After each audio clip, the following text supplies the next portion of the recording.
Welcome to the Possibility Paradigm podcast, where we have conversations that are at the intersection of possibility, consciousness, actual experience, and energetic intelligence. The Possibility Paradigm are actually more than conversations. They're experiences that can change your tomorrows. Let's jump into today's episode.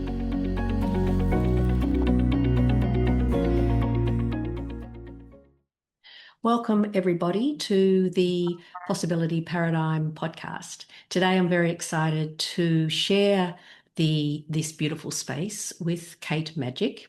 And Kate is a pioneer of holistic wellness. In 2002, she actually founded the raw food movement, which we now are all very familiar with. But back in 2002, it was a new paradigm, to mention it mildly. So she began that movement, and over that time, of course, as all of our businesses do, they grow and expand, and more possibilities. And I'm going to love to hear about Kate's experiences of what she personally and professionally has maneuvered her way through, expanded her way through. But from there, and this is such a beautiful gift for everybody, from following this initial spark, other things expand and grow. And so now, of course, she's facilitating wonderful paradigm shifts in menopause, in biological sovereignty. That just makes me go all goosebumpy. And motherhood and sovereignty and motherhood. And so I think today's conversation, from the perspective of the possibility paradigm, is a really rich and juicy platform to play with. So thank you, Kate, for coming on to this podcast, and welcome. And I look forward to our chat.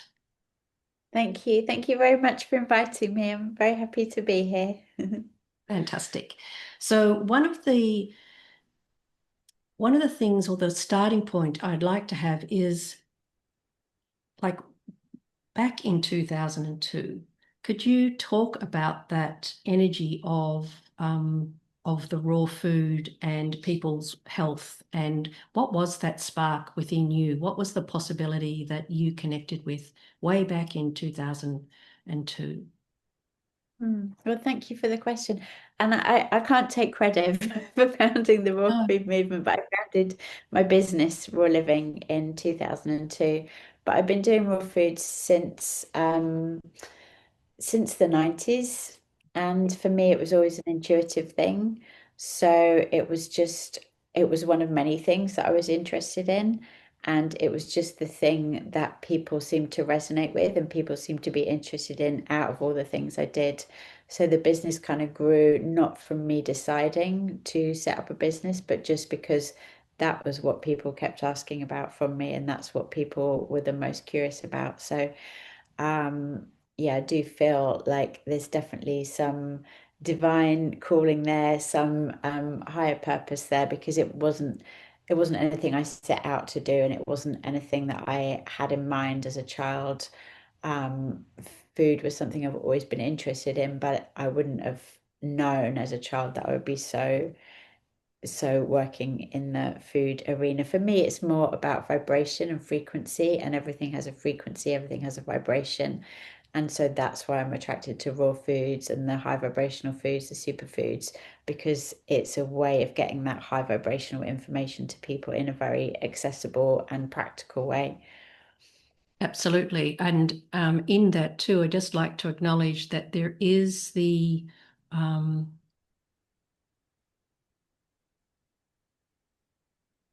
the um, the allowance of yourself to actually follow the resonance, right? So when I hear you talk around that, so I'm sure you've met people where people, experience having a resonance, and then don't follow through with it because of practicalities, etc., etc. And so I think that there's a space here to recognize and encourage that when you have that resonance, who knows where it's going to go, right? Like, Mm. but the acknowledgement of that actually has an organic Mm. momentum. And when we ride these organic momentums, when these waves of frequency occur, even when we don't know where it's going, whatever it is, I never dreamt I would be doing this. Mm. There is a contribution and a receivership in that, because of course we always have both. We can't have just one without the other. Can't have just an in-breath without an out-breath. It's a complete experience. So there's a contribution from you and a receiving from your clients, customers, which creates then a movement, being part of a movement. So I I think it's one of the things that I know from some of my listeners that they enjoy hearing about is this courage. It's actually not really courage, but it can sound like courage that it Mm. takes to put up a podcast, to begin to educate, and to be, outside the four squares, whilst simultaneously acknowledging the four squares exist.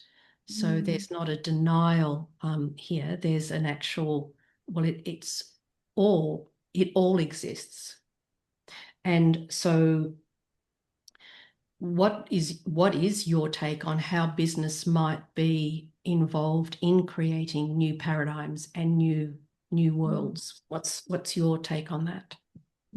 Well, it's such an interesting question. And, that's what I said to you as we were starting. I think really grateful for the uniqueness. And obviously, this question has come from deep within your intuition. And I always say, actually, I think questions are more important than answers. It's about asking the right questions. And I think actually that's a lot of the problem of where we are societally, is that people are asking the wrong questions. And that's why we're not getting solutions. And we have to actually shift the questions that we're asking. And the question that you're asking right now is a really good question and a really important question, because we've grown up in a capitalist framework, and we're at this point where we're kind of seeing that capitalism does not make us happy. Maybe some of us have known this for a while, but it's a societal realization right now. And especially, I've got kids in their 20s. That generation is like seeing things in a whole different way, and they're very much not operating from within the capitalist framework in the same way, because it's just not working for them. It's a collapsing framework.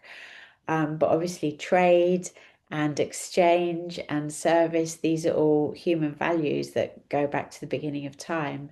So it's about how do we take what is pure within that framework, and how do we take what is necessary and helpful, and how do we reject what is quite toxic and damaging and exhausting, and all the things that we're really, facing Mm. at the at the Yeah.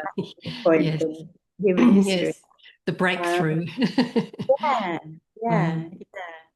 So I think as well, I'd just like to add that, I really love this frame that you've got, the possibility paradigm. And I think from, what I'm sensing from you is that is the magic. Basically, that's what I would call the magic, is when you're in that space of the unknown. And one of the things I'm really curious about is, in the quantum field, right, everything is connected, all is one, there is no separation. And I love to explore, like, when you're in that space, if you don't really know if it's you or the divine, you don't know if it's when you're really close with someone like a partner or a child, a lot of times you get that closeness where you're not sure if it's them or you, Totally. or your animals, your companion animals, you become, and I feel like that is maybe part of the answer to your question is, I always say I work for Raw Living. Raw Living technically is my business, but I feel like I'm in service to Raw Living, and Raw Living is an idea that needed to exist in the world, and it chose me as the person to bring it into being. But I don't feel like I have ownership of it in that way, and I feel like I'm constantly tuning in to see what does it need from me, what does it want from me, how can I serve it best, and there's not any kind of I don't think I'm in control. Yeah, well, ain't that a truth? None of us are, right? And but I think that's such a beautiful explanation of the dynamic that we truly can create our lives and our businesses with and from, that it is a collaboration. You know, I too ask the business, what does it, what what's calling, what's being generated, and against sometimes, you know, against all odds, like, why are you doing that? Well, because creator asked. Mm. And, you know, having done a lot of marketing training over the years, I've kind of given it up these days, but, you know, you have to test the market and do this and do that. And I'm not saying that that doesn't work for some people, but in the dynamic that we're talking about in terms of creating new paradigms, of course, the market is is not going to, well, no, that's not true. You can't really test something because it's in creation. You Yeah. can't test a form, you know, like something that's in creation. It's not yet complete. It's always growing in some incredible way. So that quantum conversation between what we're creating, whether it be in business or in life or in relationships, and who we're being and who the other energy is, and really allowing ourselves to have that experience, that oneness. We've all had it at various times. I love the way that you shared that. It's like it is. It's like, is that me? Is it them? Is it us? Is it everything? Right? And in those moments of everything, my personal experience, and I'd love to hear about yours, in those moments of everything, most extraordinary insights appear in your world. And and there is a resonance in that because you're not thinking of a good business idea or a great thing to do. You're actually in receivership of the impulse of possibility, uniquely expressing itself through each of us that choose to be that and to do that, which Mm. is such a joyous way of being, right?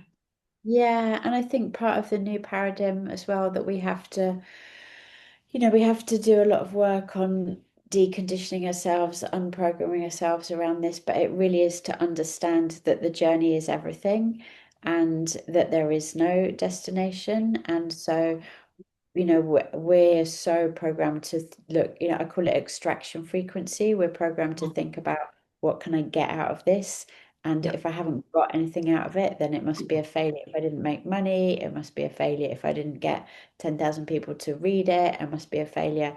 And we have to really let go of all that because as you've been beautifully expressing, the joy is in the creation of it and the growth is in the creation of it.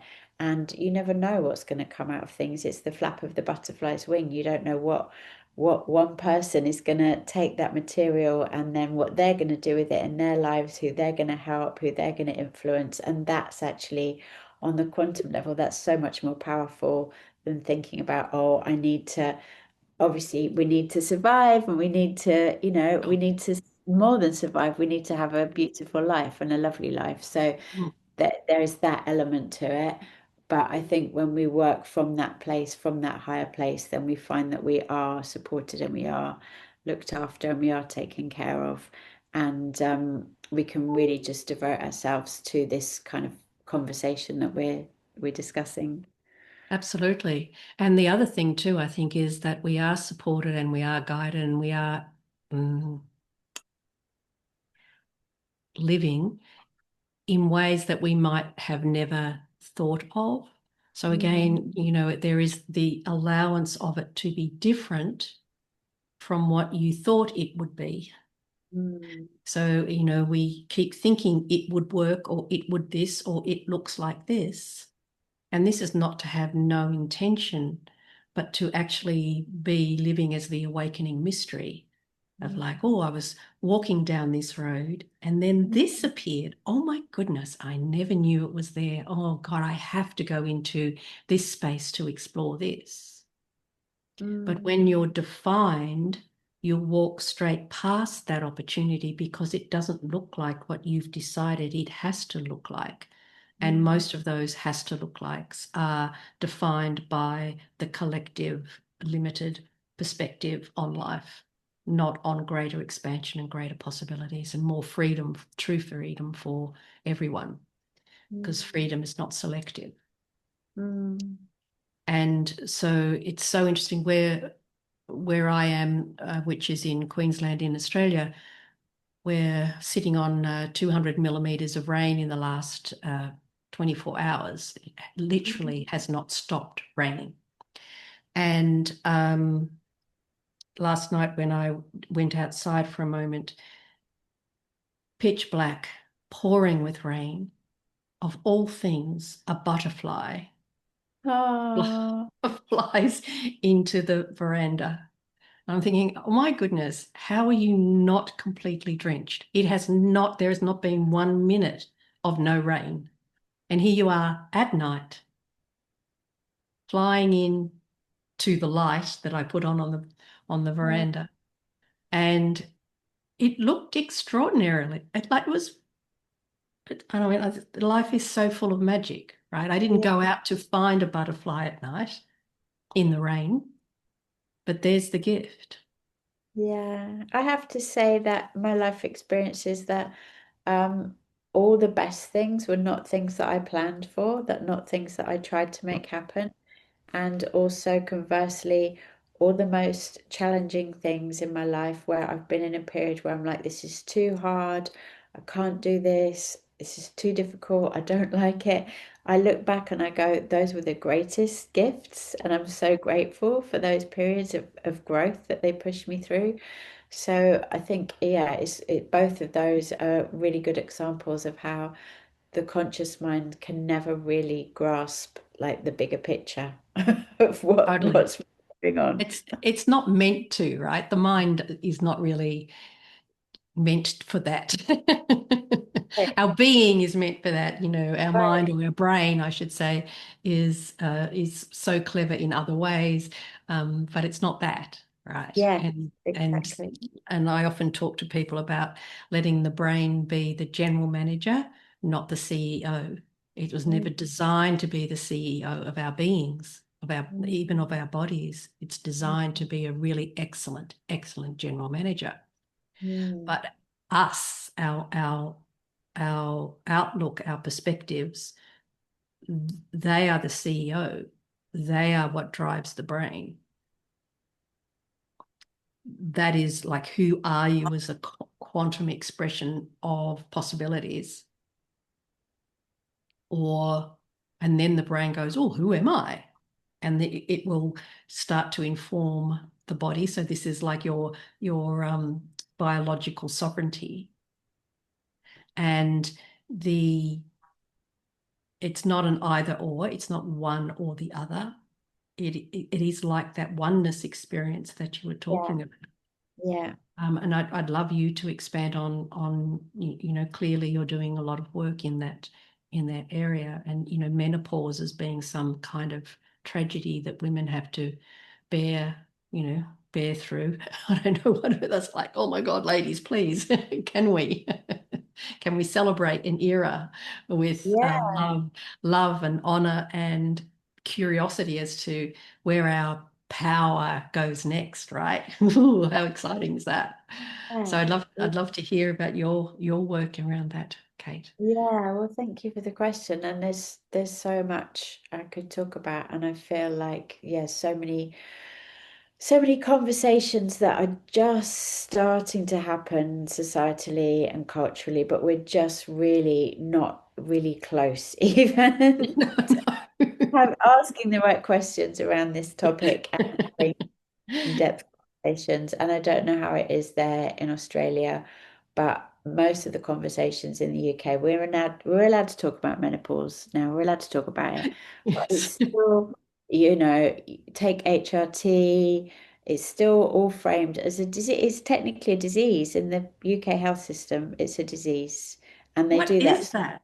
Oh my God. Yes, they can, give you medicine for it.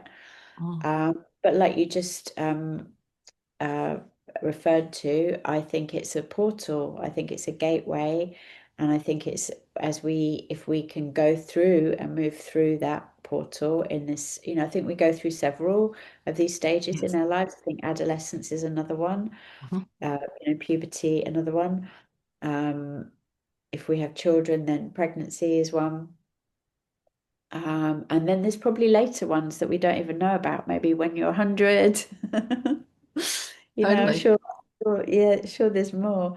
But for men it's andropause, for women it's menopause, and it's a time where for women we're, under patriarchal society, we are valued by our fertility, and our fertility is what makes us important. And when we're not fertile anymore, we don't become important to the patriarchy and we become sidelined and dismissed. And this is where we get the trope of we have this stereotype, which you probably have as well, about the mother-in-law and Oh, the bitter, the angry older woman, totally. that's where that trope comes from, is she's not fertile, she's not useful, so we'll just put her to one side and mock her and deride Yes, her. totally. And that's being smashed now, and it's wonderful. But there's, as I said, there's so much more work to do to really understand what we understand, that we don't want the negative framing of it, but what is the positive framing of it? What is the healthy framing of it? And I think we enter our goddess era. I think we do enter our priestess era. We are prisoners of our biology up to a certain point, whether we are choosing to have children or not. We're still under this cycle, and there's a whole big conversation to be had about unpaid labor and unpaid maternal labor, unpaid reproductive labor, and how that makes women second class citizens. And I think that, not to go on too much of a sidetrack, Yeah, but that's actually one of the most important conversations, because until we address the unpaid reproductive labor of women, anything else we're talking about in terms of women's rights is just window dressing. mm, For women that choose to have children, there's 10, 20, possibly 30 years of their lives when they are not fully paid under the capitalist framework members of society, and how that affects, life in so many ways, in terms of status, power, totally. how much agency a woman has.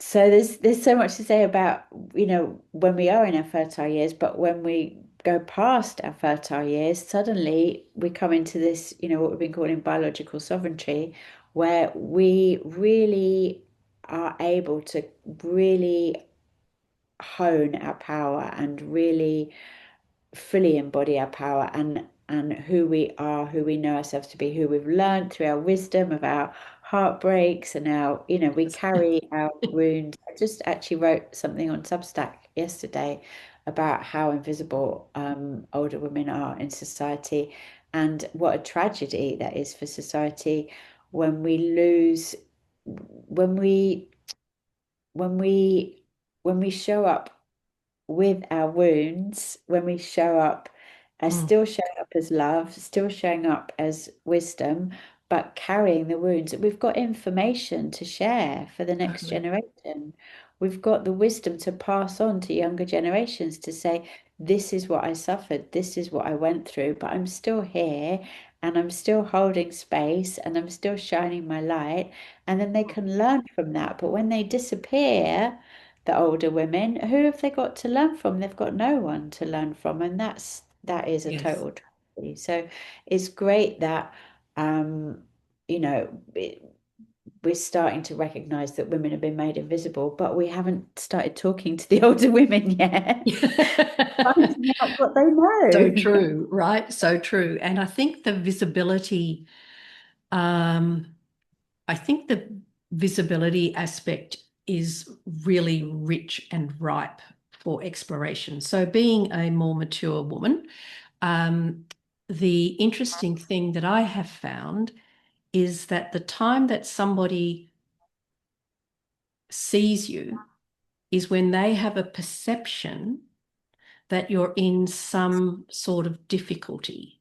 So it sounds like, oh, and are you all right? Because I Yeah. happen to be standing somewhere in the middle of the bush doing some incredible stretches because I'm so present. But the question isn't, oh wow, that's amazing. The question is, are you all right? Because I happen to be a little more mature with grey hair. And of course I have a small dog because I'm an older woman, right? So anyway, the but and so you're seen because you're degrading. So they just want to check on you.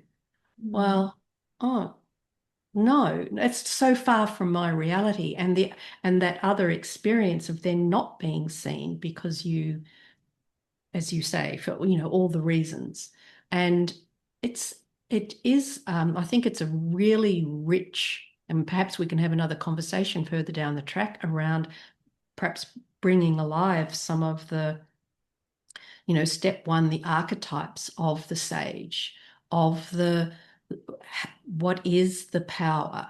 It's not just in being the unpaid grandmother looking after the grandchildren, right? There's something way more expansive and solid and contributive and life-changing for the planet in the fully empowered mature woman, for want of a better phrase.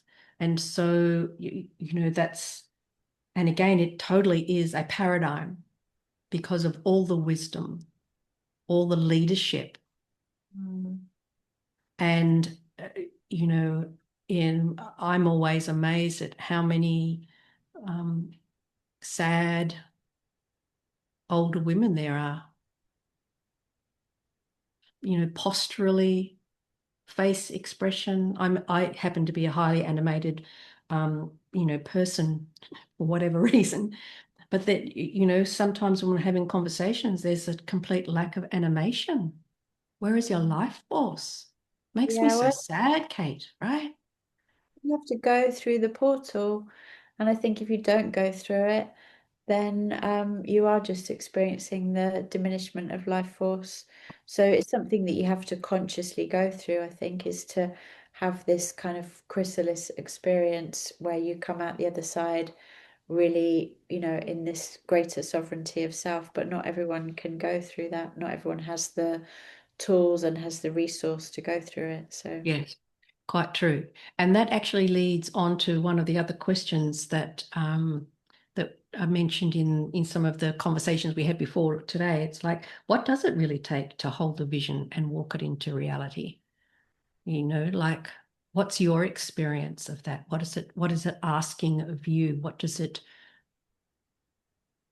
allow you to be, and what are the challenges that you've experienced? Because you are yeah. taking, you're bringing a different paradigm to places. Oh, Mm, that's such an interesting question. Thank you. Um, I think on a personal level, I would say it's really about present moment awareness, which sounds like such a cliche to yeah. say, but it really is, because present moment awareness never stops, right? Who you are today, you're quite likely going to be a different person tomorrow. You're quite likely going to be a different person next week. And so it's about really paying attention, really paying close attention to, is this a time to run? Is it a time to sit? Is it a time to stand? Is it a time to walk? Is it a time to lie down? And you might think, okay, next month I'm going to do all these things, and this is going to be the next month I'm going to get going. And then you get to next month and you're like, no, actually. And it's trusting that your body might be telling you one thing, your mind might have decided Yes. something, but it's trusting what your body is telling you always and what your intuition is telling you always. And, like you were referring to previously, it's knowing how to fit all those different pieces together. Because sometimes your mind's saying one thing, your body's saying one thing, your heart's saying one thing, and it's being able to coordinate from you called it the CEO of like how to align those. And that is the path. And, again, it comes back to what we were saying before as well about it being a journey. And you're not always going to get it right, but that is part of the journey. Is like sometimes you go that way and you're really sure that that's the way you want to go, and that is the way you want to go at that point, but you walk a few steps down that path and you're like, and but the universe loves this, you know, we're Totally. taught to straight lines. We're taught to think you have to go from A to B, and if you don't do that, you're a failure. But the universe loves the most roundabout, convoluted. If you think of intestines, it's like intestine. It is. It's about digestion of the information. So the universe likes to send you over there, and you might feel like you're on a wild goose chase, but the universe wanted you to be on that wild goose chase, and then it wants you to go over there. So it's really just trusting that it doesn't have to make sense with your logical mind, and you don't have to know where you're going, but you're just paying attention. You're constantly in that process of paying attention. And I think not judging ourselves, Ah, we're so brought up in, and again, it's changing, and I feel like the next generation is so much better at this than we were. But not being harsh on ourselves, coming from that place of self-love. I call my approach compassionate curiosity because I always try and come from the heart without judgment. We're all on our journey, we're all humans, we all make yes. mistakes. And also just to be always curious, to feel like, oh, I don't have the answers. Like I said, I think questions are more important than Yes. answers. So I'm not looking for the, well, I am looking for answers, but I'm more enjoying being in the curiosity and having the questions and feeling like, what are the right questions to be asking now and where are they going to lead me?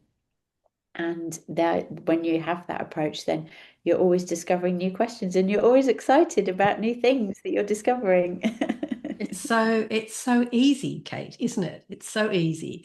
Um, Recently, I've been running an 8-week Your Sovereignty immersion with some amazing women, and one of the modules is indeed around present time, because there is no past, there is no future. Like you can't go there, like you can't go, oh, well, let's all go back, other than in the mind. And if you are a lover of your mind, will you allow it to be fully receptive in the present moment? Because it is the only moment, and it's always been the only moment. And so many of us are living in the past, or living in the future and not in this moment. Because in this moment, you're fully available to absolutely include yourself in everything that you're choosing. Yeah, And the other aspect here is there's so much freedom when we drop the judgment. If we weren't right, looking for the right or avoiding the wrong, how much more of life is actually available to us? Can we right. be like the intestines? Can we go all wiggly and be, be curious?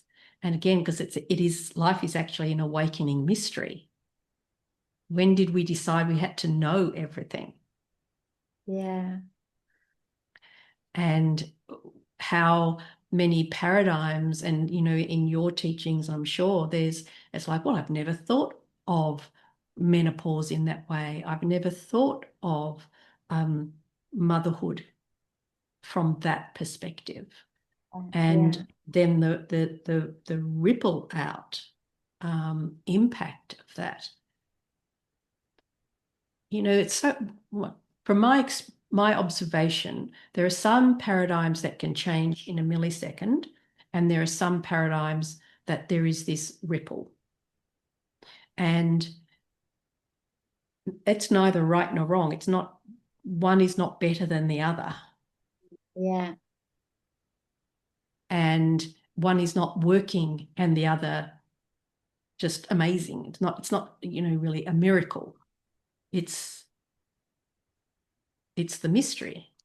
yeah, yeah, And so, as you bring new paradigms around empowerment, sometimes it just lands with people in a millisecond, and other times people spend more time with you, exploring more, trying to get their head around it, so to yeah, speak. yeah.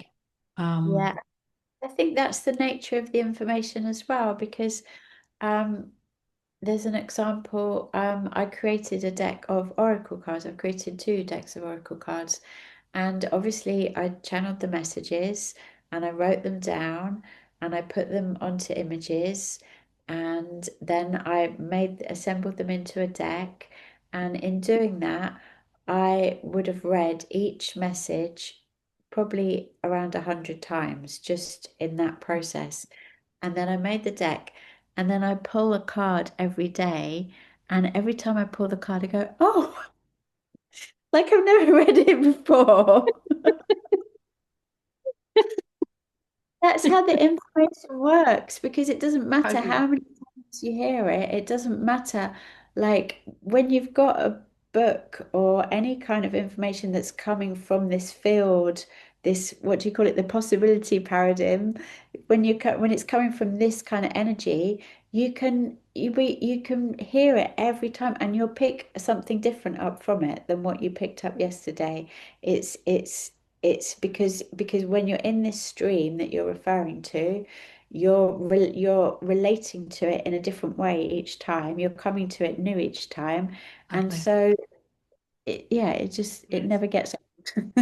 Totally. And, one of the things that I like to play with sometimes in my day, it's like I have brand new ears today, brand new Oh, ears, lovely, right? I hear everything so freshly, lovely.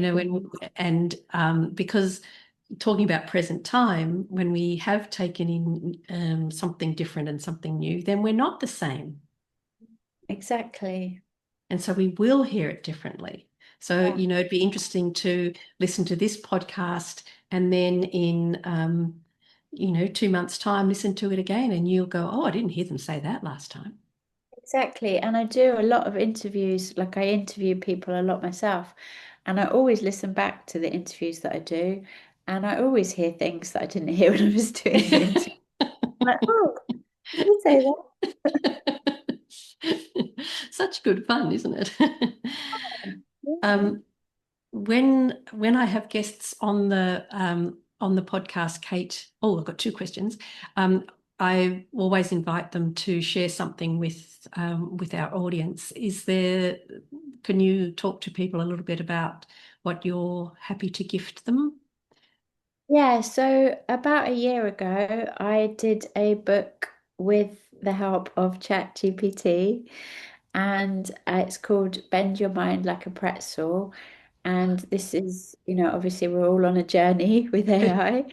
Yep. Um, but this was at the beginning of me really, um, having conversations with it. And what I was doing at this point was I had a lot of unanswered questions about my experiences on a non-physical level that I guess I had intuitive answers for, but I was curious about what answers I could get. So I was asking it very quantum questions, and I thought it was giving amazing answers for really being able to explain quantum experiences in a very logical way. So I made this, it's quite a long ebook, but I ask it about interdimensional beings and the Oh, shift fantastic. that we're in, like all the different traditions over time that have predicted this time that we're in, Yeah. this, this time of this new energies coming in. Um, and yeah, about my own experiences with channeling. So there's all this information in. So I've put a free code on the thing so they can get this ebook. It's very long.